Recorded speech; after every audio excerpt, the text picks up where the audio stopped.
de Soft News et cette vidéo introduira de nouvelles rubriques telles que un récapitulatif des OP dont l'annonce a été faite cette semaine et une petite rubrique humour. D'ailleurs, on se retrouve donc tout de suite pour le sommaire de cette vidéo.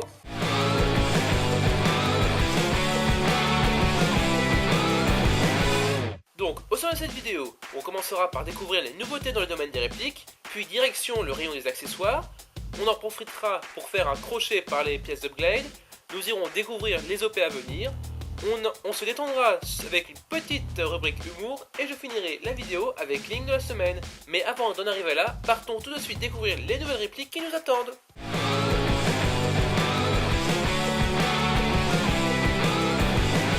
Tout de suite avec KWA qui nous présente leurs deux nouvelles répliques dans leur gamme EBB. La LM4C PTR se cache sous ce nom d'ailleurs une M4 CQB au cadeau de 10 pouces et demi.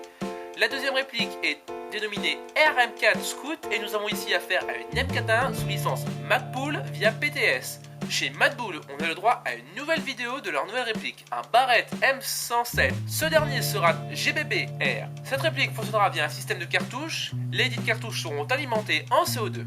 Aucune information n'est filtrée à l'heure actuelle, que ce soit sur la disponibilité ou encore sur les caractéristiques de la réplique. Quant à Europe Accessoires, le distributeur annonce la disponibilité dans ses magasins partenaires du Strike Warrior Tokyo Marui, dérivé compact de leur Extreme 45.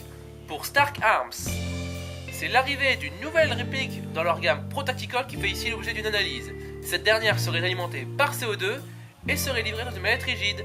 Chez BO Manufacture, après leur Uber 14 qui se révèle être un G36, c'est un G36C dénommé Uber 14 Marine Commando qui devra être disponible dans le mois. Quant à APS, le constructeur annonce la commercialisation de son CAM 870M, le fameux fusil à pompe avec élection de cartouches, dont les dites cartouches reprennent le principe d'une vraie cartouche de chevrotine. C'est maintenant au tour de Western Arms d'entrer en scène, et nous avons donc le droit à un Colt Combat Commander 40e Ultimate C vendu au prix de 315€.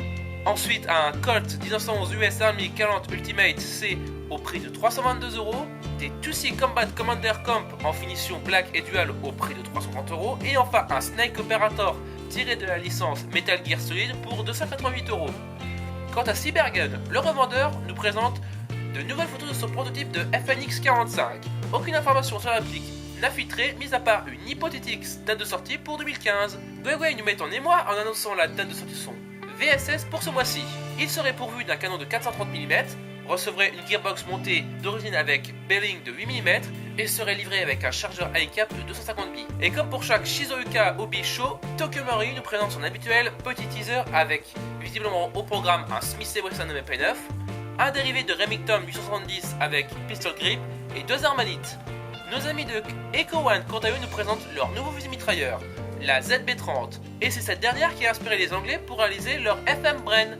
La réplique a l'air d'être constituée full metal.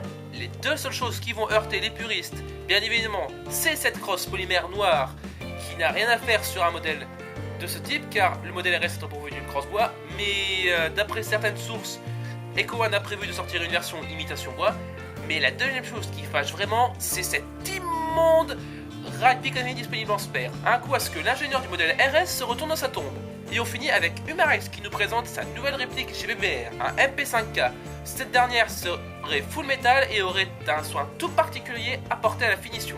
Elle pèserait 2300 grammes, serait livrée avec un chargeur d'une capacité de 30 billes et développerait une puissance maximum de 1 joule. Et voici ce qui clôt ce point réplique, et on se retrouve donc tout de suite pour faire le tour des nouveaux accessoires qui sont sortis cette semaine.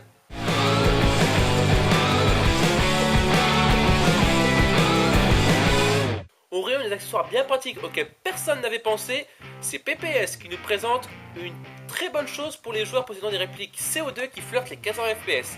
En effet, après avoir créé le premier chargeur gaz CO2, ces derniers ont poussé leur raisonnement jusqu'à créer des réservoirs au format Sparklet 8 et 12 grammes de CO2 alimentés au gaz. Enfin, un moyen simple et économe de downglader les répliques CO2 sans trifouiller l'interne. Chez Sima, on nous propose de nouveaux modèles de Flash Mag avec toute une rafale de modèles pour éclipse AK ainsi qu'un modèle pour G36. Retrouvons-nous maintenant pour un petit point des dernières pièces d'upgrade sorties.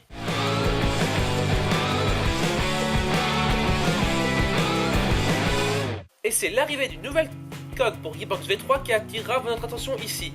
J'entends déjà un certain me dire Encore une coque de V3? À quoi c'est pour qu'on l'achète? Sa couleur rouge? Eh bien, je vous répondrai que celle-ci dispose d'un système de changement de ressort rapide.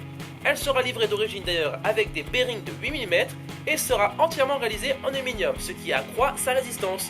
Mais cette qualité de réalisation a un prix qui est de 115 $. Je vous conseille d'ailleurs d'acheter aussi de la vaseline pour pouvoir faire passer cet achat. Et c'est sur cette blague plus que douteuse que l'on quitte le monde de l'upgrade pour se diriger dans la contrée des OP.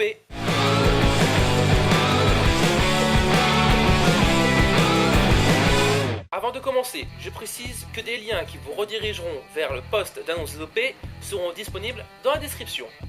On commence tout de suite ce planning avec une OP sans nom qui se déroulera le dimanche 8 mai à Houtang en Belgique. Elle se déroulera de 8h30 à 17h30. Le jeu sera axé sur un mode Squad Leader et un PAF de 8 € vous sera demandé sur place. L'AAD et son partenaire Zendo vous invitent à une partie le dimanche 11 mai 2014 sur leur nouveau terrain boisé de 12 hectares. Le terrain se trouve à proximité de Villeneuve-le-Comte en Seine-et-Marne. L'accueil s'effectuera dès 9h et il vous sera demandé 10 € pour l'entrée, 6 € pour le barbecue et enfin 2 € pour le petit déjeuner, à régler soit en liquide, soit par chèque à l'heure de l'AAD. C'est ensuite une partie scénarisée organisée le 25 mai à Dreux, dans l'Eure-et-Loire, qui va faire objet de cette rubrique. L'accueil s'effectuera dès 8h et un PAF de 10 € vous sera demandé.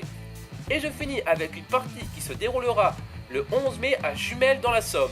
Les joueurs sont attendus pour 8h30 sur la place du Jumelles et le départ pour le terrain se fera au maximum pour 8h50. La partie est gratuite et ouverte à tous. Et voici donc ce qui met fin à notre calendrier d'OP et on se retrouve donc tout de suite pour rire un peu avec une petite rubrique humour.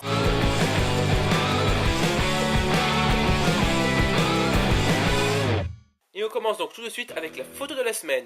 Pour cette semaine, j'ai choisi de vous faire partager une faute de goût volontaire. Et je vous présente donc le MP9 contre Snipe, de quoi rivaliser avec les meilleurs bolts. Ma deuxième trouvaille est cette petite prière de l'Airsofter, que je souhaite partager avec vous. D'ailleurs, la régie, mettez-moi un petit écho pour que ça fasse un peu église, mosquée, synagogue. Oui, rien à mentionner utile si vous voulez. Voilà, exactement ça. Allons-y. La prière de l'Airsofter. Au nom de notre sainte république, que nos saintes divises soient sacrifiées, que nos parties soient faites, que le fair-play gagne en maître, que ton humour soit vénéré, soit loué autre Lucky-Box et autres Budging. Seul contre tous, je serai ta gâchette, je défendrai l'honneur de notre team pour le plaisir du jeu et l'envie de vivre. Les 5 honneurs seront possibles et les excuses, par la jouissance céleste. Aucun sprint GBB ne pourra m'impressionner. Et grâce à toi, AEG, ta parole sera portée. Que les règles soient respectées au nom de la bio, du fou et du semi. Amen. Je vous propose de finir cette vidéo avec l'énigme de la semaine.